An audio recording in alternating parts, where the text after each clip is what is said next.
Hey friends, it's Trevor. I hope you enjoyed that bass groove. I wanted to talk just a little bit about where that bass groove came from and why I did it the way I did and why I would even want to talk about it.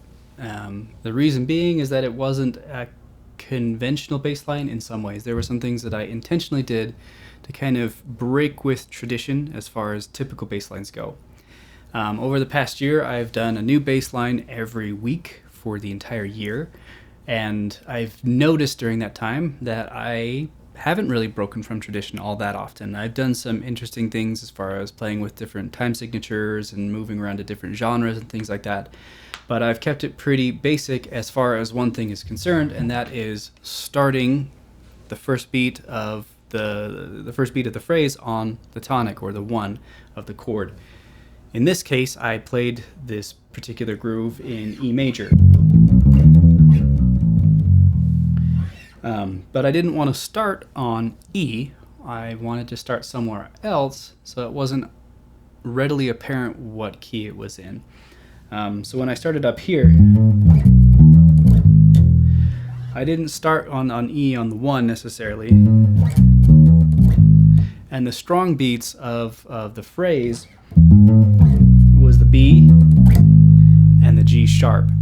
So it is the 5 and the 3 and the 5 of the chord of E, but I didn't really hit that E very strongly anywhere. Because there's the E. Sometimes I would do that kind of pickup note. And then ending the phrase on the E, but on not a strong beat. And so it didn't necessarily sound like that's where we were heading. So it almost feels like a 2-measure phrase where you start off with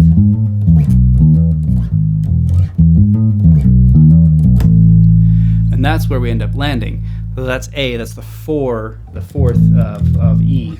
And so it's not the tonic, it's not in the actual key center, but it feels like that's the destination where we're going, and so it kind of almost makes me feel like that's the tonic when we get there.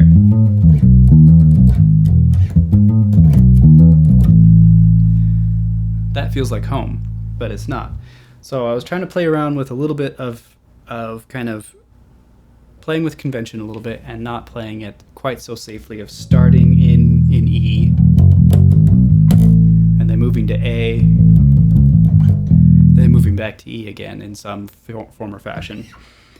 And so that was kind of what I was trying to do, is just not necessarily start or even play E on any of the strong beats. So when I hit that A, it almost makes you feel like that's where you're headed. That's where you were headed all along. And so I thought it was kind of a cool groove. I feel like it could fit in a song if you were going to write a song that went from E to A and back to E again a lot.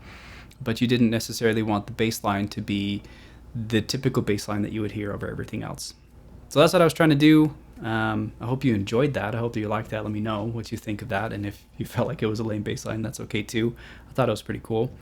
For all the gearheads out there, I'm playing my Ibanez EHB 5-string. This is the short scale version, so that's 1005 SMS, or whatever numbering system Ibanez uses. It's confusing. I am not using the active pickups. I have the treble rolled back pretty far, so there's not a lot of treble coming out. And I am a little bit towards the neck pickup. So that's right there is about 12 o'clock, so that's in between both of them.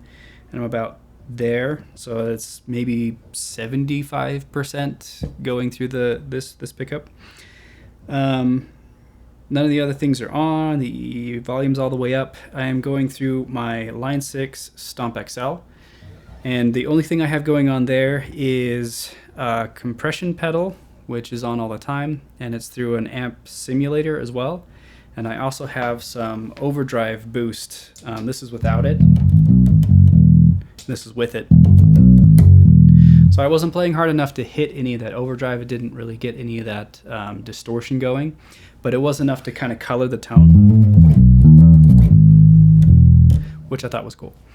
And then from the pedal, I'm going into my little Mark II Mark Bass amp head, and then into a 4x10 cab, which I am miking with the AKG P2 microphone, which I just bought a few weeks ago, and I wanted to try out and see how I felt about it. And so far, I've liked it. Maybe I'll review it later. I don't know.